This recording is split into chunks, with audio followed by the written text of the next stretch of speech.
미국 달라스주의 한 목회자가 특이하게도 사냥을 좋아하는 목사님이셨답니다. 하루는 마찬가지로 사냥을 나갔다가 총으로 아주 커다란 짐승을 쏴서 맞췄는데 가서 확인해 봤더니 뜻밖의 사람이더랍니다. 그의 나이 35살이었대요. 이 젊은 목사의 오발 사고로 인하여 사람이 죽게 되었고 그는 공교롭게도 과실치사범이 되고 말았답니다. 법적 책임뿐만 아니라 도덕적, 윤리적 책임을 통감한 그는 교회 측에 사직서를 제출하기에 이르렀답니다. 물론 그것은 과실에 의한 것으로 좀 감형이 돼서 가벼운 처벌을 받게 되었답니다.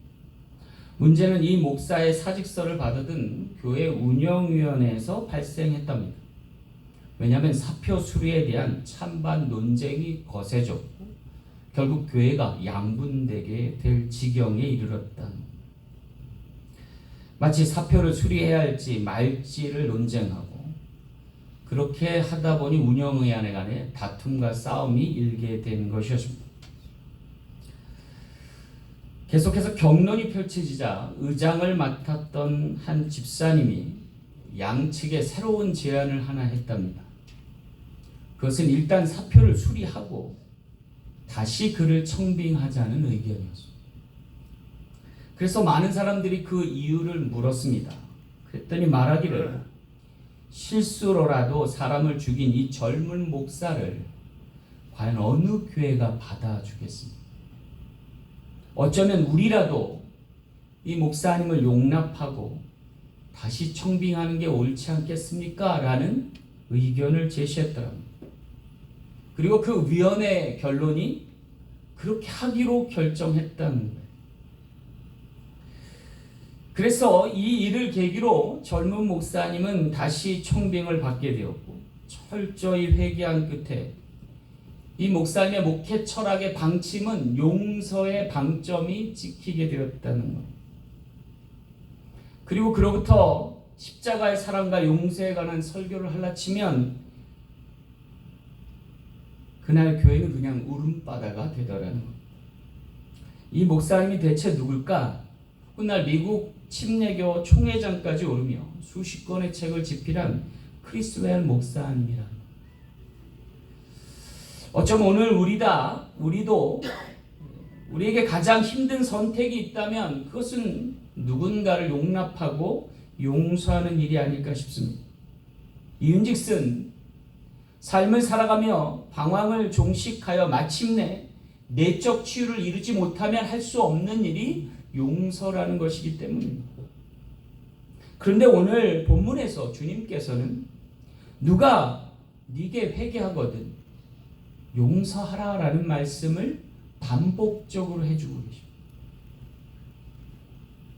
이는 어쩌면 원수 갚음이 하나님께 있듯이 용서 또한 사람으로는 도저히 할 수 없는 지경의 일이기 때문이 아닐까 싶습니다. 자, 그렇다면 우리가 진정 용서해야 할 대상은 누구이며 대체 어디까지 용서해야 하는 걸까요? 오늘 말씀을 통해 귀한 깨달음을 얻는 저런 되시길 간절히 소망합니다. 첫째는요, 작은 자 하나라도 용서하라 하십니다. 오늘 2절 말씀 볼게요. 그가 작은 자 중에 하나를 실족하게 할진대 그랬어요. 여기 복음서에 자주 등장하는 예수님의 무지막지한 대유법이 또다시 등장합니다. 그것은 작은 자 중에 하나를 실족하게 할진대 연자 맷돌을 메고 바다에 던지우리라 라는 비유를 통해서입니다. 여러분, 이게 얼마나 말도 못할 무지막지한 대유법이냐면요, 마치 낙타가 바늘귀로 들어가는 게 더 쉽겠다 이런 비유하고도 연장선상이 있습니다. 예수님이 이 표현을 많이 쓰세요. 극도의 과장을 통해서, 극도의 대칭을 통해서 그것에 대한 메시지를 증폭하시는 방법이에요. 여기 작은 자 중에 하나를 실족하게 할진대 연자맷돌을 목에 메고 바다에 던지우리란 말씀은 무지막지한 비유예요. 왜냐하면 여러분, 연자 맷돌이 어떤 맷돌이냐면요, 사람보다 큰 맷돌들을 연자 맷돌이라고 해요. 마치 물레방아에 매달려서 돌아가는 그러한 절구들을 얘기합니다. 여러분, 연자 맷돌 중에 제일 큰 맷돌이 어디 있냐면요, 제주도에 있더라고요. 제가 제주도 관광 갔다가 맷돌 하나를 봤는데요, 집채만 해요. 집채만. 대저택만한 물레방아가 돌아가고 거기에 연동된 맷돌이에요. 그 맷돌을 목에 걸고 바다에 던져지면 어떻게 될까? 아무리 수영을 잘하는 사람도 단 몇 초도 견디지 못하고 물속에 깔아앉아 영원히 매여 있을 거예요. 근데 주님이 이 표현을 쓴 거예요. 작은 자 하나를 실족해 하면 어떻게 된다는 거예요? 차라리 연자맷돌을 메고 바다에 던져져라, 뭐 이런 말씀합니다. 여러분, 이 작은 자 하나와 이 커다란 연자맷돌을 비유하시는 이유가 뭘까?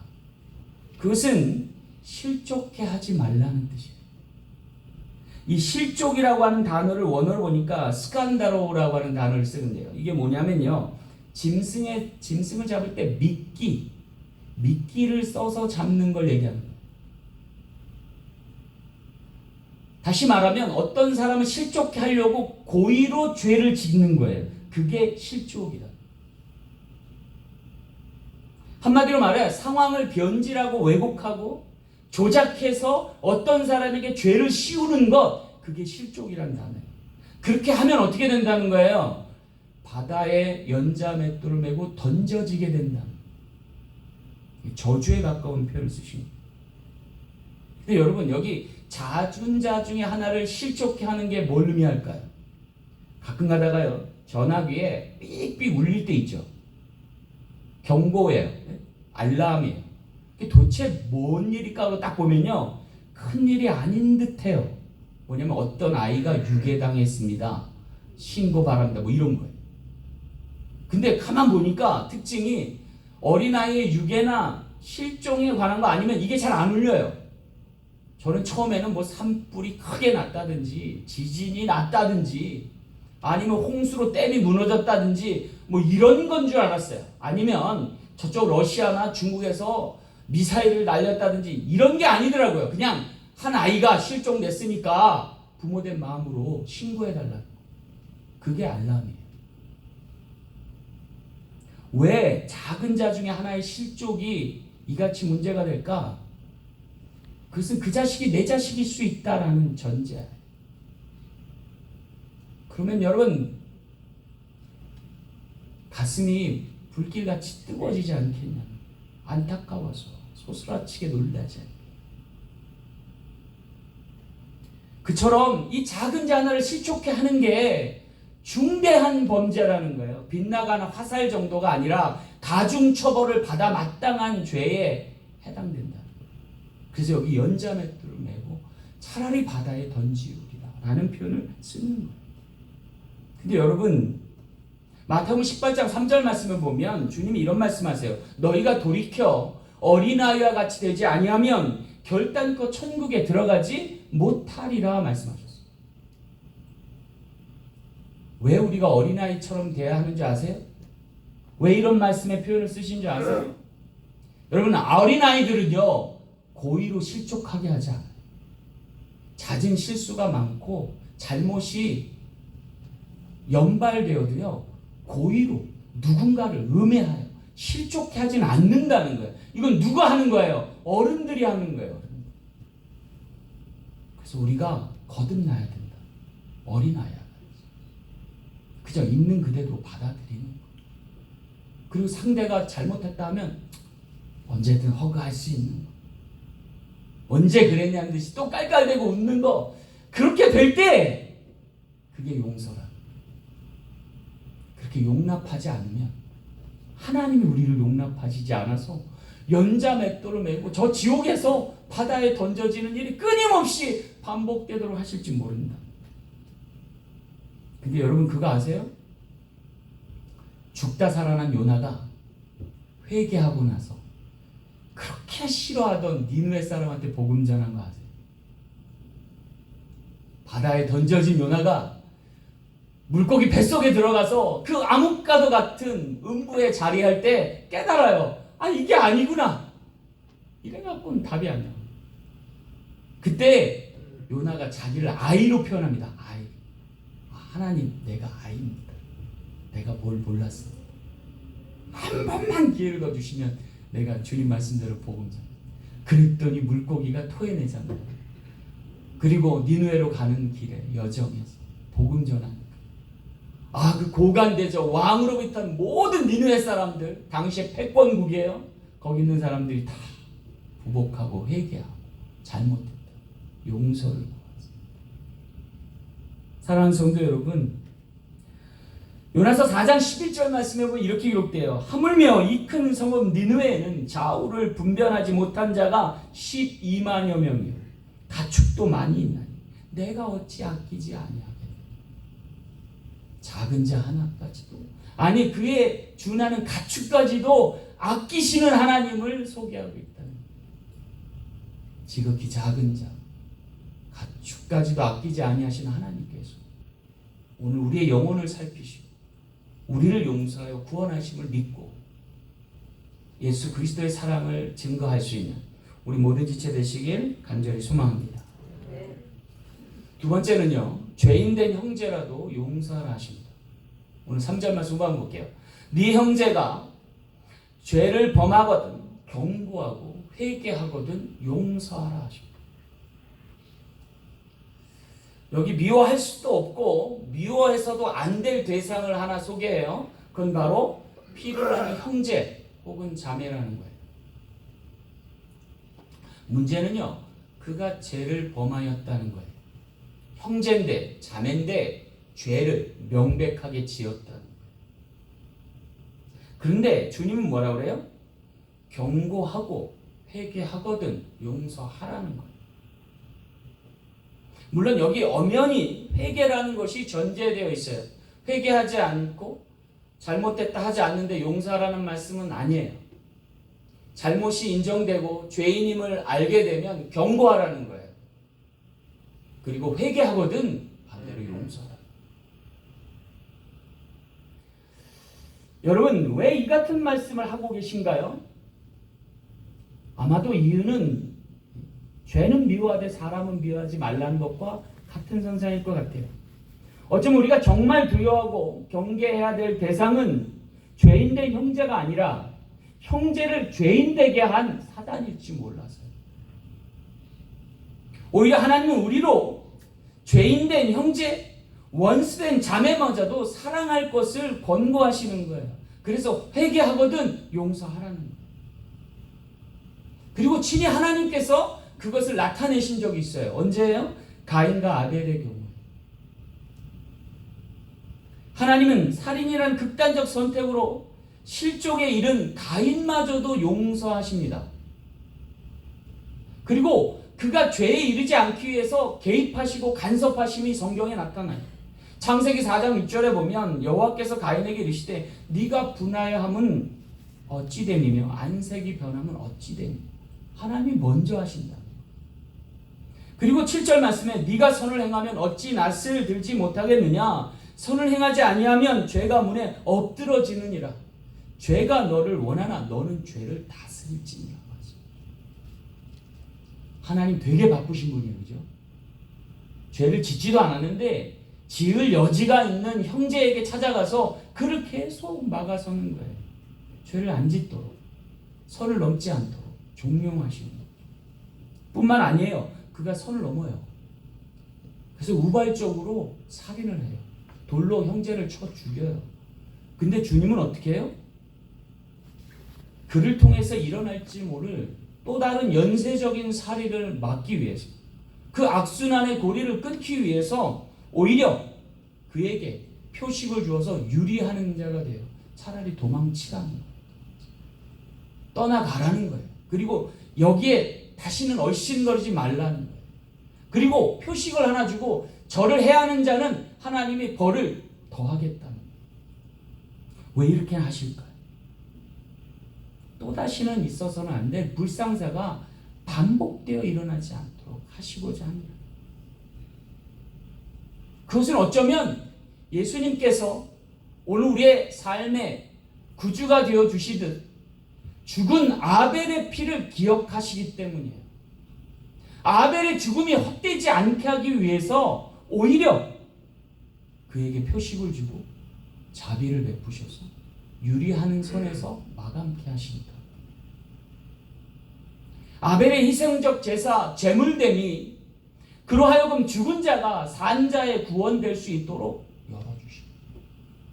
이게 하나님의 사랑입니다. 세상 죄를 지고 가는 어린 양 되실 예수님을 예표하고 그 예수님의 죽음이 오늘 우리로 하여금 누군가에게 과실로 또다시 치사되지 않도록 용서할 수 있는 근거를 말해요.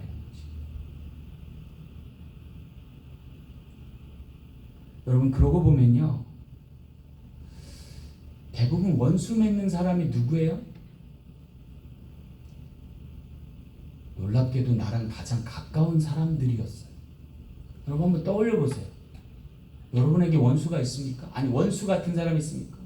근데 그 사람이 하필이면 내 형제, 내 자매, 내 자식이에요. 왜 그래요? 왜 그렇게 됐을까요? 전에는 사랑했는데, 전에는 아무 문제가 안 됐었는데 왜 그렇게 된 것일까요? 그것은 한 가지 이유예요. 사랑의 부족 혹은 결핍. 상대가 기대한 사랑만큼 내가 주지 못했고, 내가 기대한 만큼 사랑을 받지 못했어. 그게 쌓여서 원성과 원망이 되고, 나중엔 틀어지고 싸워서 원수되게 돼. 그렇다면 방법은 뭐예요? 반대예요. 조금 더 많은 사랑이 필요한 거예요. 오늘 우리에게. 용서는요, 상대가 용서받지 못할 사람이어서 용서 못하는 게 아니래요. 내게 사랑이 부족해서 그런 거예요. 내게 조금의 여력과 여지가 있으면 개선할 수 있는 여지는 충분하기 때문에. 문제는 내가 받은 은혜와 사랑이 적어서 그렇다는 거예요. 나눠줄래야 줄 게 없어서 그렇다는 거예요. 그럼 어떻게 해야 돼요? 하나님께 구해야죠. 더 많은 사랑, 나눌 수 있는 여지를 달라고 구하라는 거예요. 그 사랑이 오늘 우리에게 충만하면 다가갈 수도 있고, 손 내밀 수도 있고, 말 한마디라도 따뜻하게 할 수 있고. 그러면 그쪽이 변화된 우리를 보고 변할 수 있다는 거예요. 그러면 우리가 축복의 통로가 되지 않겠어요? 하나님의 사용하신 복음의 통로가 되지 않겠어요? 그로 인해 세상은 조금 더 밝아지고 조금 더 향기 나지 않겠습니까? 따라서 오늘 우리가 하나님께 죄인된 내 형제도 용납하고 용서할 수 있도록 은혜 달라고 구할 수 있는 저와 여러분 되시길 간절히 소망합니다. 나로 할 수 없는 그 일을 예수님의 사랑을 통해서 할 수 있는 우리 되길 간절히 소망합니다. 적어도 우리 사랑 장로교회는 그와 같은 사랑이 넘쳐나서 화목하고 화평하게 그리스도의 사랑을 나누며 누릴 수 있는 귀한 지체 되시길 간절히 소망합니다. 그럴 때 하나님이 기뻐 받으시고 우리를 통해 역사하시고 영광 받으시고 거룩한 존존 되시는 저와 여러분 되시길 간절히 소망합니다. 마지막 세 번째는요, 하루 7번이라도 용서하라. 4절 말씀 함께 볼게요. 하루 7번이라도 내게 죄를 짓고 7번 내게 들어와 내가 회개하느라 하거든 너는 용서하라. 여러분, 여기 과연 하루에 7번이나 죄를 짓고 또 그 7번이나 죄를 사죄하는 사람이 있을까요? 이런 사람은 없겠죠. 그죠? 여러분 생각해보세요. 하루에 7번 죄를 짓고 7번 내가 잘못했다고 얘기하는 사람이 있어요? 아니, 저는 이런 사람은 아직 못 봤어요. 그럼에도 불구하고 예수님께서 왜 이런 비유를 드실까? 메시지는 하나예요. 한 번 더 용서하라. 7번 용서했는데요? 그럼 한 번 더 하라. 비슷한 말씀이요, 마태복음 18장 21절에 나와요. 그때 베드로가 나와 이르되 주여 형제가 내게 죄를 범하면 몇 번이나 용서해 주리까? 7번까지 하오리까? 라고 물어요. 근데 주님이 뭐라고 하세요? 7번뿐 아니라 7번을 70번까지라도 할지니. 몇 번 하라는 거예요? 490번 하라는 거예요. 7 곱하기 70이니까 490번이에요. 근데 이 메시지도 결국 하나예요. 뭐예요? 한 번 더 하라는 거예요. 한 번만 더 하라는 거예요. 네가 여기까지다 할 때 거기서 한 번 더 하라는 거예요. 나는 더 이상 못해요. 주님, 더는 안 돼요. 그건 인간의 한계예요. 그래? 그러면 한 번 더 해. 내 마음으로, 나의 사랑으로. 여러분 한번 상상해 보세요. 탕자가 허랑방탕해서 모든 것을 잃고 염치불구하고 마지막 한 번 품꾼을 자처하고 주인된 아버지께 나왔을 때 한 번 더 마지막이란 생각에서 은혜 구하려고 갔을 때 만약 그 아버지가 한 번 더 은혜 주지 않았으면 어떻게 됐을까요? 성경에 기록되지 않았겠죠. 그런데 한 번 더 아버지는 용서하시고 상고가 뭔데 달려가서 끌어안고 기뻐하면서 살찐 송아지를 잡아 잔치해 주었다. 그를 용서할 뿐 아니라 자녀됨의 권세마저 회복하게 하셨다. 물론 그의 형제 마다들은 여전히 심사가 뒤틀려 있죠. 그러니까 아버지가 뭐라 그래요? 야, 내 것이다, 네 것이 아니냐 라면서 그를 또 감싸 안아주죠. 이게 아버지 되신 하나님의 사랑이라는 거예요. 여러분, 하나님도 참 걱정이 팔자이실지 몰라요. 왠지 아세요, 여러분? 오늘 우리 모두가 자녀이기 때문에. 여러분, 하나님께 죄를 얼마나 많이 줬어요? 그리고 용서를 얼마나 많이 구했어요? 사는 날수를 곱하면 아마 끔찍할 거예요. 그죠?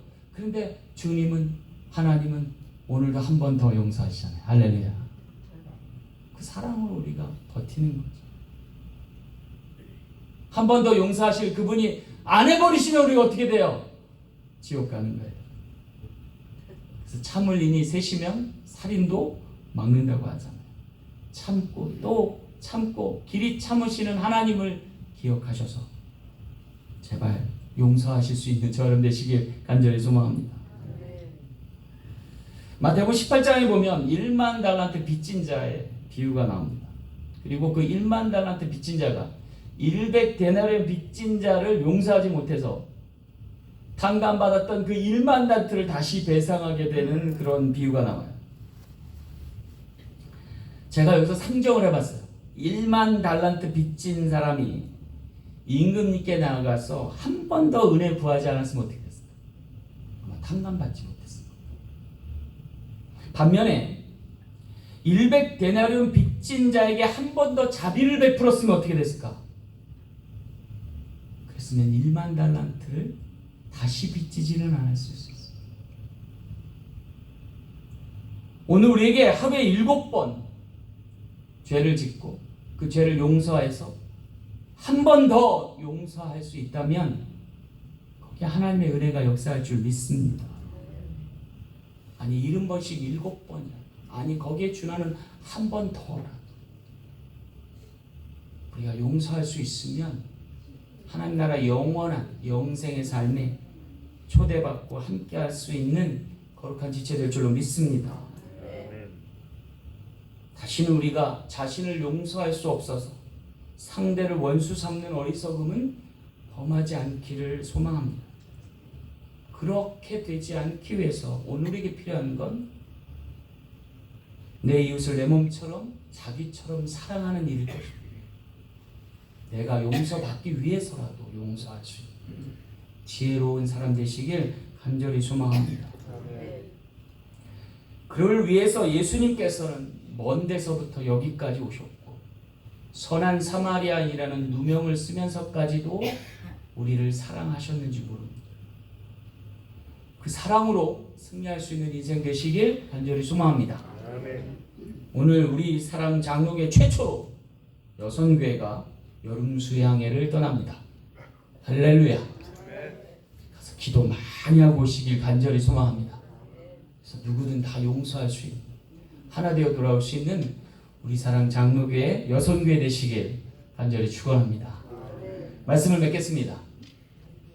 누군가 익명으로 인터넷 사이트에 용서라는 짤막한 예화 글을 소개한 적이 있습니다. 그 대상은 바로 그 주인공은 바로 대학생 시절 형편이 어려워서 신문 배달로 아르바이트를 한 적이 있는 학생이었답니다. 새벽에 일찍 일어나 신문을 돌리며 바삐 돌아다니다가 허기진 배를 채우고 돌아설 때쯤 자신의 눈에 비친 아주 신선한 우유가 대문 앞에 놓여 있는 거예요. 근데 그게 하필 병으로 된 우유예요. 병으로 된 우유 보시면요, 되게 먹고 싶어요. 참고 참다가 어느 날 유혹에 더 이상 참지 못하고 그 하나를 가져가서 먹었답니다. 근데 얼마나 가슴이 애린지 몰랐대요. 다시는 그 집에 신문 배달을 못할 것 같은 그런 자괴감이 드는데 혹시나 몰라서 그 집에 갔더니 놀랍게도 우유가 2병이 있는 거예요. 그리고 한쪽에는 스티커 하나가 붙여있는데 거기 뭐라고 하냐면 아저씨 우유 이렇게 씁니다. 너무나 놀랍기도 하고 너무나 쑥스럽기도 해가지고 회개했대요. 다시는 내가 이와 같은 죄를 범치 않으리라. 그리고 회개하는 마음으로 자신이 한 달치 신문 구독료를 내고 그 집에 무료로 신문을 넣어줬어요. 우유값이라고.